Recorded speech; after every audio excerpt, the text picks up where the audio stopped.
Here's today's reminder. If your church is going to grow, you have to equip your leaders. But how do you do this? How do you empower the leaders at your church to lead well? Join us at equiplab.com/churchleaders. We're here to equip your ministry team to thrive. Just go to equiplab.com/churchleaders and join us today. Hello and welcome to the Church Leaders Podcast. I'm your host, Jason Day. Today we are talking about the subject of Christian nationalism, a term that has been in the news and on the minds of many after the January 6th Capitol riot. So what is Christian nationalism and how do we address it in our churches? We're going to look at the topic from a sociological, theological, and pastoral perspective. You'll likely hear information and insights you haven't heard before. You might not agree with all of it, but after listening to all 4 episodes of this series, you'll definitely be more informed and better equipped to help your congregation approach Christian nationalism from a Christ-centered perspective. For those of you new to the Church Leaders Podcast, our goal is to help those working in churches lead better every day. Each season of our podcast explores a topic the church is grappling with. Listen as thought leaders, theologians, and pastors offer their insights on the most pertinent discussions happening in churches today. If you enjoy the Church Leaders Podcast, please leave us a review. Your reviews and ratings help other ministry leaders find us and benefit from our content as well. And now, allow me to introduce our guest. Welcome to the Church Leaders Podcast, conversations with today's top ministry leaders to help you lead better every day. And now podcasting from scenic Colorado Springs, Colorado, here's your host, Jason Day. Dr. Timothy Keller joins me for this episode. Tim is the founding pastor of Redeemer Presbyterian Church in Manhattan, which he started in 1989 and grew to exceed 5,000 in weekly attendance. He's also the chairman and co-founder of Redeemer City to City, which starts new churches in New York and other global cities. Tim is a New York Times bestselling author whose books have sold over 2 million copies and been translated into 25 languages. His latest is entitled Hope in Times of Fear and is being released in early March 2021. Now in this episode, Tim and I discuss the differences between healthy patriotism and potentially idolatrous nationalism. Tim shares caution from the writings of C.S. Lewis about the dangers of nationalism and also encourages pastors on how they can faithfully shepherd in the midst of the rise of Christian nationalism. Such wisdom from an amazing pastor and leader, so please won't you join me in my conversation with Tim Keller. Hello, Tim. Welcome back to the Church Leaders Podcast. When was I on last? But I'm glad to be back. Yes, I think you were with us last year at some point. Okay. So it was probably pre-COVID. So everything, it seems like it's been 5 years, right? Since That's true. It's impossible to believe it really started about a year ago. Exactly. It's really, you say, what? It just, was it only a year? Right. Right. It feels like forever. Tim, a few years ago, pre-COVID, you released a book entitled The Prodigal Prophet, Jonah and the Mystery of God's Mercy. Right. And you wrote about how the book of Jonah is, among other things, a rebuke against nationalism. Yep. Can you give us a brief recap of that message? Well, first of all, there's a place in the book where I actually do a fairly extensive quote from C.S. Lewis. In his book, The Four Loves, most people, when you read his book on the Four Loves, he takes 4 Greek words, and each one is a different word for love. And almost everybody looks at eros, what he says about sex, and they also hit philos, what he says about friendship. Those are the most famous parts of the book. But the very first book, the first chapter is a not a very well-known Greek word called storge. And storge actually means affection, which you can have for non-personal objects. So you can have affection for animals. I mean, a real love for animals. You can have a love for a place. And then he moves on to say, what does it mean to love your nation? And what's intriguing there is he says, well, at the first level, to love your nation, to prefer your nation's landscape, to prefer your nation's many things, music and food and sights and sounds, and maybe some of the cultural differences that you're sort of a stiff upper lip Brit and you kind of like that sort of thing. He says that's perfectly good. To prefer it, to love it, to revel in it. But then he says, stage 2, he says, when does it become an idol, and eventually a demon, because he's writing not long after World War II. And he says it's very clear after World War II that love of country can become demonic, which is what happened in Germany. Right. Love of country became racist, a demonic thing. And so he said, interestingly enough, the very first sign that you are moving into idolatry of your country is when you whitewash, that's his term, your history, and you just look away from the bad things, and you don't admit that they happened. He says now the fact is that as a Christian, he says every nation has fallen, it's filled with sinners, and there's going to be terrible things in everybody's history.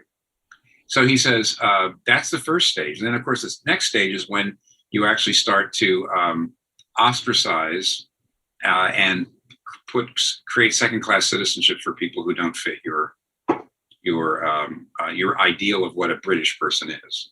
And then it said the fourth, of course, is where you actually you inter people, like you kill people anyway. So he moved on, and what's scary to me actually, and I guess I mentioned that, is we are moving somewhat toward that in this country. There are people who feel like to be a patriot means I don't want to hear bad things about my country's past. I don't want to hear about Jim Crow laws and slavery and stuff like that. That was in the past. We got over it. It's okay now. They don't like being told about anything about their history. I really see the first steps there, and it's not good. That's all. So he was trying to say, on the one hand, I do think some Americans, by the super left woke crowd, are being told you must be ashamed of everything about the history of America, which is you can't have a country or people without having something to take pride in your own people. But on the other hand, there's the right wing is creating a kind of Christian nation narrative in which we almost were like the chosen people, and God made us a Christian nation, and we're going to show the world we're the Redeemer nation for the world, and we've got to get back to God. And it's exactly what Edwards talked about. So it's worrying. We're a long way. Frankly, we're not rounding up people and putting them in internment camps, but you might say, well, yeah, they are at the border. Well, of course, both Democrats and Republicans, have worked on that. I don't think we're there, but it's a worrisome. Yeah. So Tim, how have you seen evangelical church leaders actually buy into this nationalist agenda? Well, there's a good book. It's not written by, well, I'm not saying they're not Christians. It's two sociologists. They're certainly not writing as Christians. Okay. I don't know about them personally at all, but a book by the authors are named, their last names are Perry and Whitehead. Yes. And they wrote the book, Taking America Back for God. Now, what's great about the book is it really is trying so hard, and I think it succeeds at being truly social scientific and not having an agenda. So on the one hand, they say a lot of things there that should really alarm a lot of evangelicals. They say Christian nationalism whitewashes the past. It also puts more of a premium on just people being religious and going to church, more so than really understanding what it means to be born again and regenerate. One of the worst things about it is that it basically says if you're a Muslim, you can't be an American. The hint is if you're a Jew, you can't be American. It's fusing Christianity with American identity. Mm-hmm. And what that leads to is my country, right or wrong, which of course is not a biblical position. Your country has to be critiqued for sin like any other country. It also leads to the idea that we're kind of a special country and nobody else is like us. I think since the coming of Christ, God doesn't do that anymore. He doesn't have a chosen people in the same way. Probably I'm not knocking Judaism at all here. I'm just saying the Bible says, in the New Testament, is that now God works through the church in every country in the world. He doesn't prefer one particular country. On the other hand, and so it's very Christian nationalism is, on the one hand, something that probably 30 or 40% of people who self-identify as evangelicals are participating in, according to this book. The idea of fusing Americanism with Christianity, looking down on non-religious people, non-religious and non-Christian people as not really American, not trying in any way to win them, but just vilify them. There's no evangelistic nerve there. no concern. How do I persuade? Right. It's very caustic. So, but on the other hand, here's what he says interesting. He says Christian nationalism is not just evangelicals or white evangelicals. He says Christian nationalists are actually recruiting white evangelicals, because a lot of Christian nationalists are not believers at all. They're still big on Christianity because they're trying to retain the idea of a kind of white Christian American past. And even though they don't go to church, may not even believe, they said there's a lot of secular Christian nationalists, believe it or not. Right. It's more like, in some ways, evangelical theology is not so much really affecting Christian nationalism. Christian nationalism is recruiting in a major way from evangelicals and using us. So, and the other interesting thing he says is, the more often a person says, I study my Bible and pray, the less likely they are to be Christian nationalists, which is very interesting. Yeah. It's not so much tied to church attendance, though there are indications that older evangelicals do not attend church as much as younger ones, because older ones tend to just feel like, well, this is my people and I'm part of this. And it's more like a civil religion. Oh, of course, I'm evangelical. I don't go to church that much, but yes, I'm born again. Younger people know that if you're born again evangelical, you're out of step with your generation. And so they're much more likely to be studying their Bible, trying to work things out theologically. Older evangelicals think of themselves as part of a kind of Christian past America, and therefore they're more susceptible to Christian nationalism. So it's a really fascinating book. I feel like it really succeeds at being very nuanced and balanced.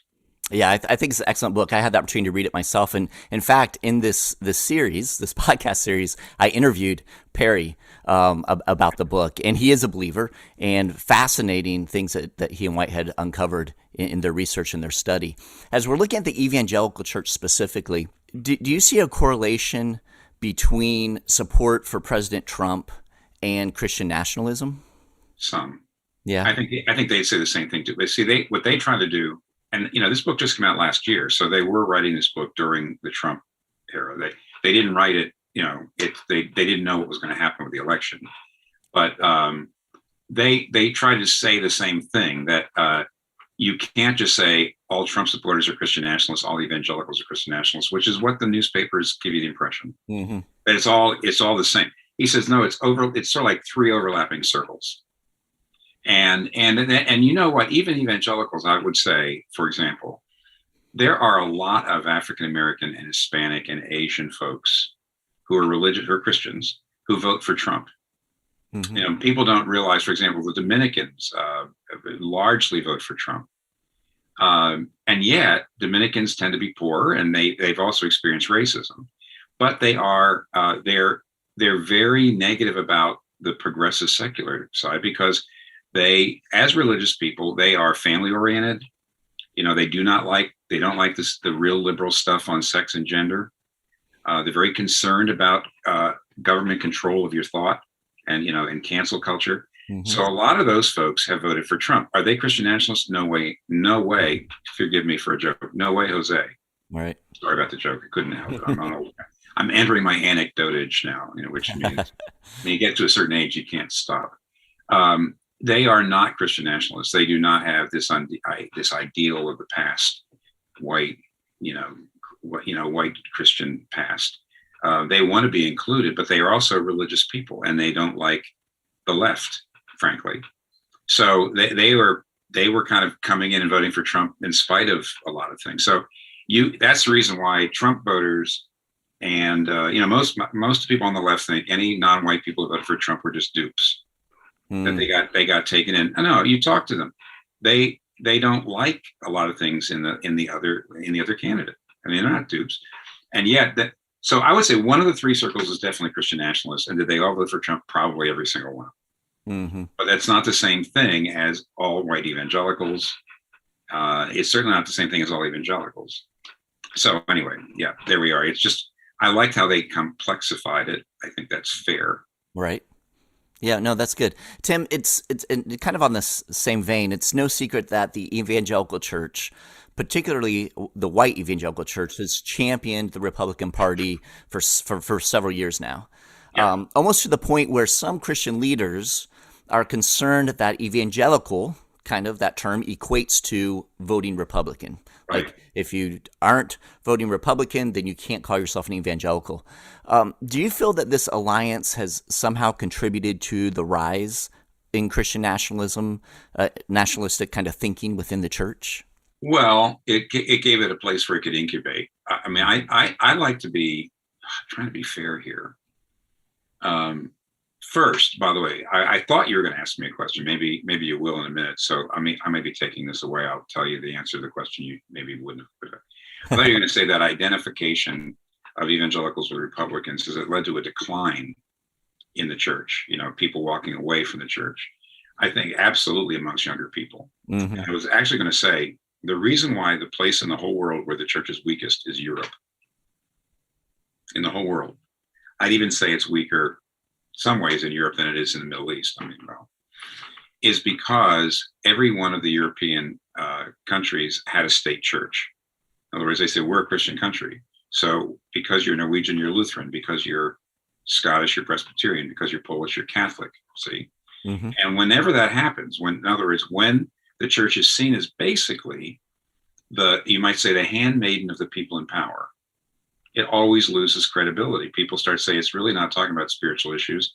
It's basically about power, just based by keeping people in power. And anybody they just lost the working classes. They lost the people who felt on the outside. They just walked away. They felt like this is for insiders. Now, I don't think actually Republicans are insiders anymore. I think because they've lost the academy and the media and all that. I think when younger people think of Republicans as the people in power with all the money, I think that's a mistake. But they are doing the very same thing that happened in Europe.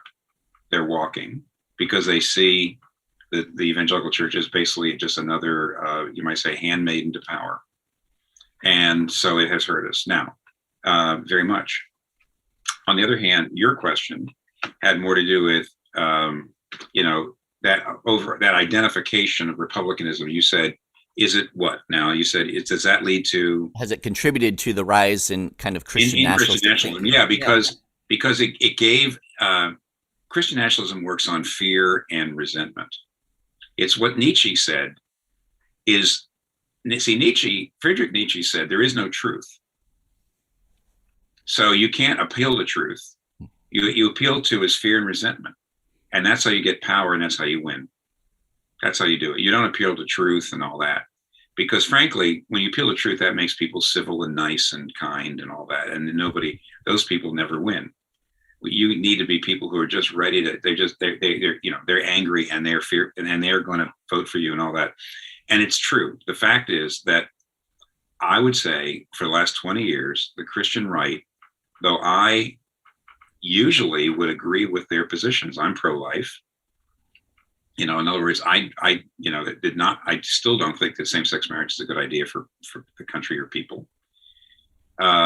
So I would technically be agreeing with them, but you know how they raise their money for 20 years. They sent out letters talking about how you've got to send us money because the gay people are going to try to come and take your children away, and because they're evil, and because Democrats and the left are going to destroy your religious liberty. They just said awful things and vilified people. It's one of the reasons why so many gay activists now just don't want to forgive evangelicals, because when they had a little more power in the 80s and 90s, that's how they raised their money. That's how they got people out. And weirdly enough, that's not the Christian way at all. The Christian way at all is the way up is down. The way to rule is to serve. This is how Jesus did it. The way to get happy is to not think about your own happiness, but the happiness of others. The way to get any influence is to empty yourself and be a servant. That's Jesus' way. And they're not doing that. They're actually using the Nietzschean way.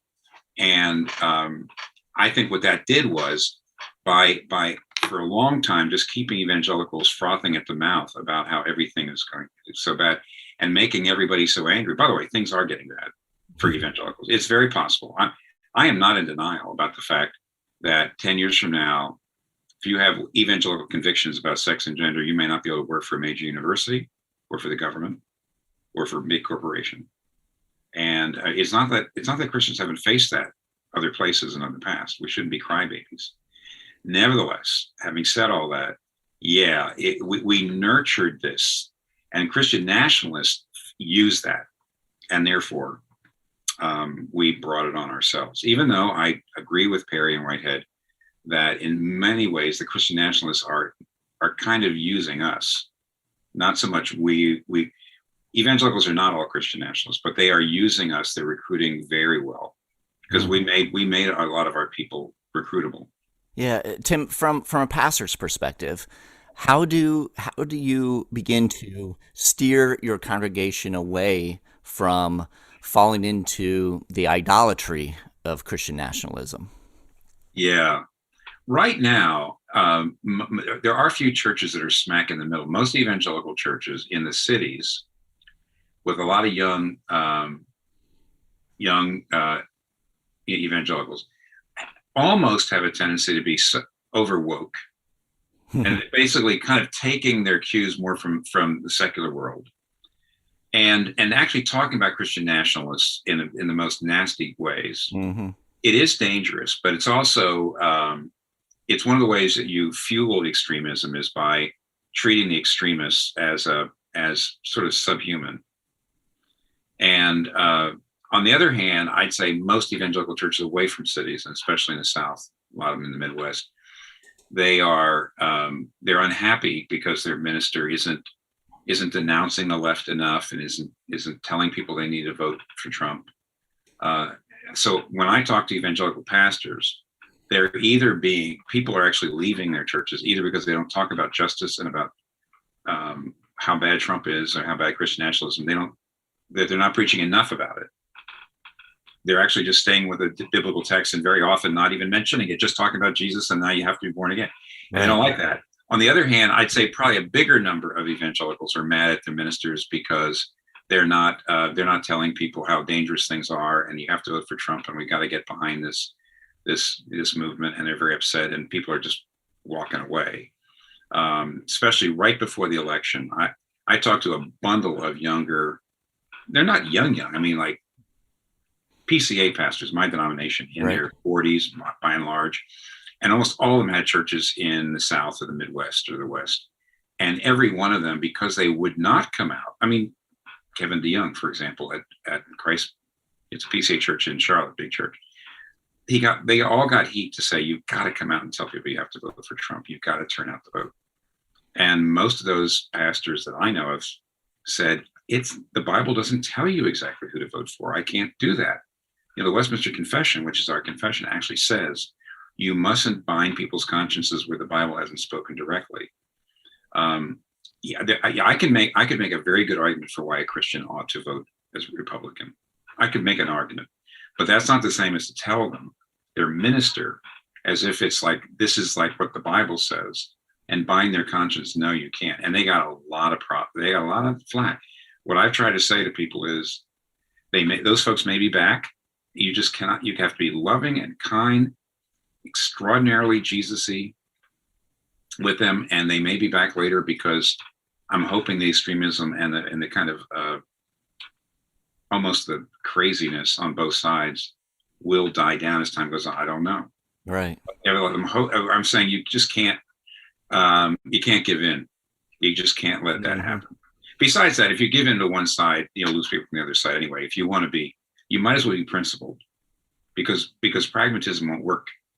So you might as well lose money and members over something that's where you feel like I'm just following Christ here. I'm following real good principle. Because if you try to avoid losing members and money too much, you probably end up losing them anyway, and then have a bad conscience too. So. Yeah, no, that's good. Earlier, Tim, you touched on patriotism just a bit. Yeah. Where is the line really between patriotism and nationalism? In other words, how can we be Christ followers first, who are appreciative, who are supportive of the United States, but who do not devolve into idolatry? Yeah, well, I would go back to Lewis. He doesn't use the word patriot, but what he's trying to say is to really love and prefer. Not prefer in the sense of saying, I feel like not only do I love my country and its uniquenesses, But I actually do see that, I see all the advantages of it. I know that's not for everybody, but actually I want us to be different in the way we have been. And I think Lewis gives you, that would be patriotism, to say, I'm very proud of my country in many ways. I'm not making excuses for its sins, but I'm very proud of it.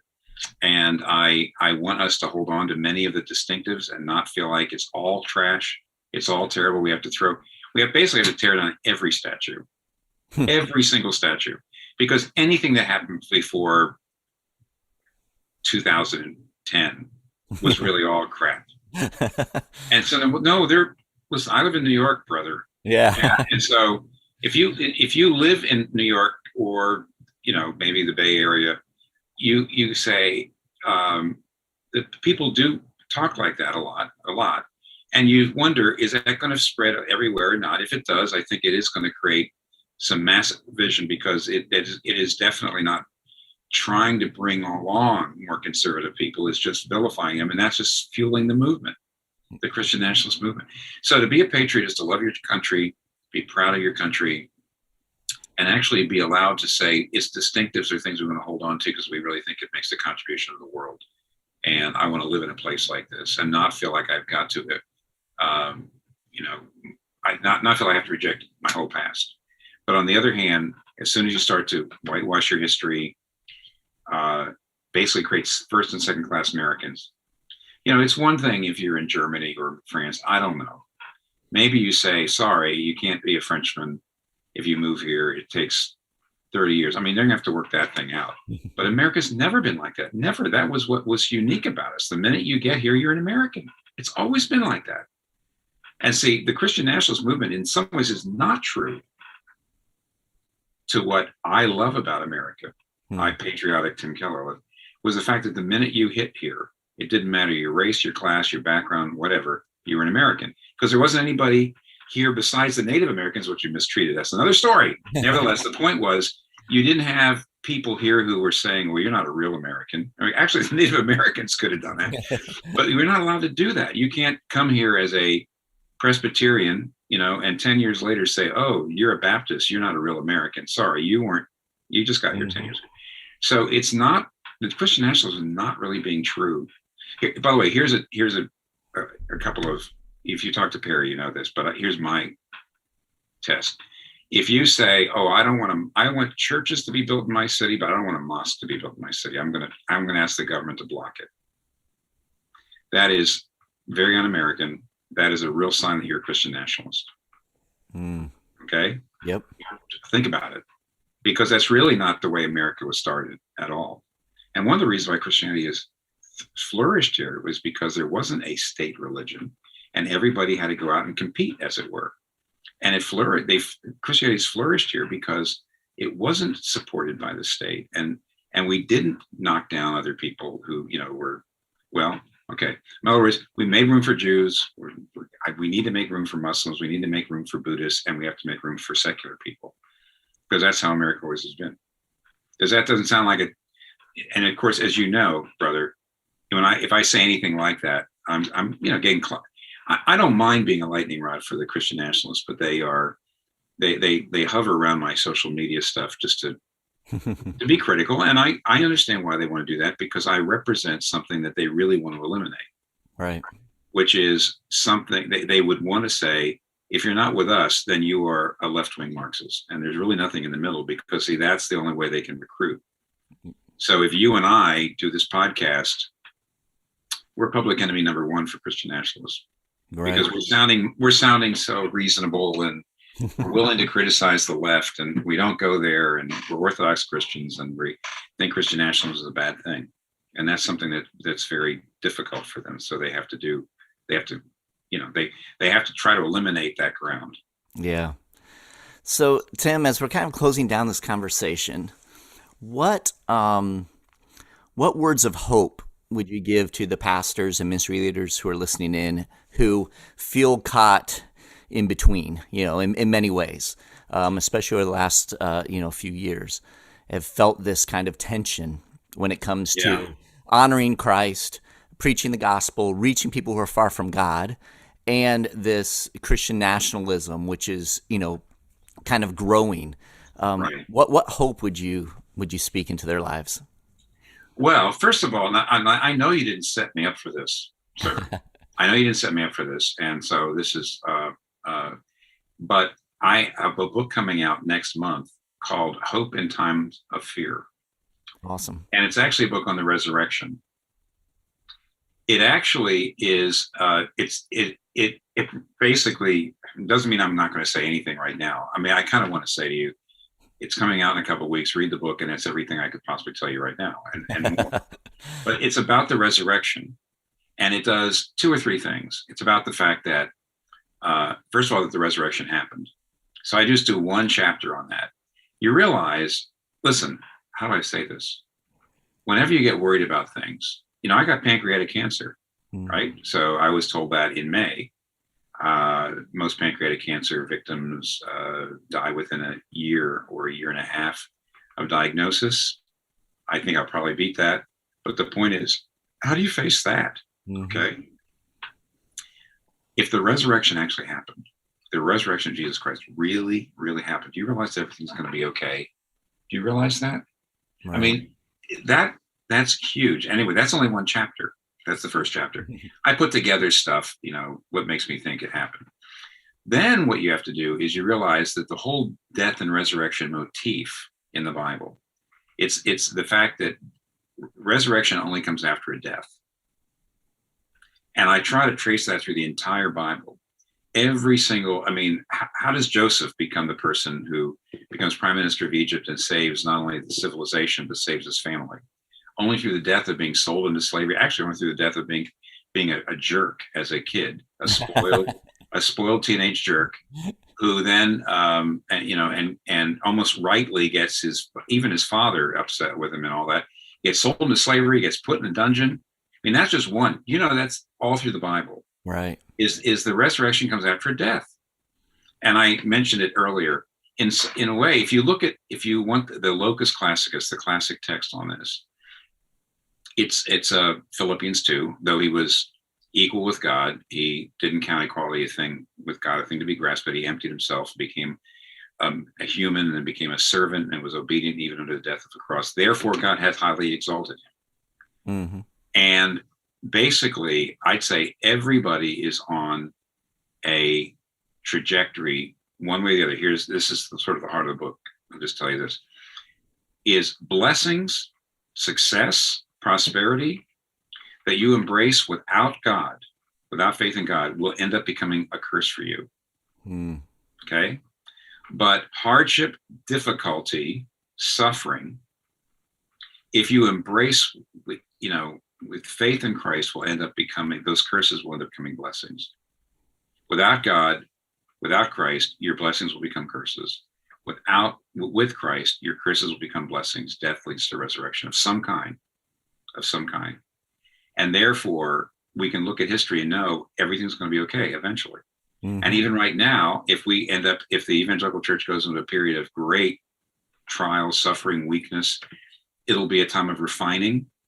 It'll be a time of maybe winnowing out, Mm-hmm. It may be a time where we can finally renew the church in some ways. So that's why when you ask me, give me some hope, I think I just try to do that. Right. That's basically the book. And so I know this isn't promoting that book, but basically what we're talking about here is between these two books. The Prodigal Prophet was where I first started thinking about this and about what's going on in the country. And this, I wrote during a pandemic and while I knew I had cancer, mm-hmm. and also knowing that there was going to be tough times ahead for the evangelical church. So it's more, it's not exactly, you never see it as a supplement or a sequel to Prodigal Prophet, but it kind of is. Yeah, no, that's there excellent. You go. That's excellent, Tim. Love it. And for those who are listening in, we'll make sure we have links to both of your books that we mentioned today, so people can take a look and read. Although I should point out that my publishers changed the name of Prodigal Prophet to something. We put the word Jonah in the title changed, so don't be put off. It's the same book. Okay. No, the publish. Right. Yes. The publishers felt like Prodigal Prophet. If you just say something called the something of Jonah, and everybody said, "Oh, Jonah, yeah." Right. They changed the title on it. I always say that always confuses people. Yeah. But just keep that in mind if you do the linking. Yeah, we'll make sure we get that linked correctly.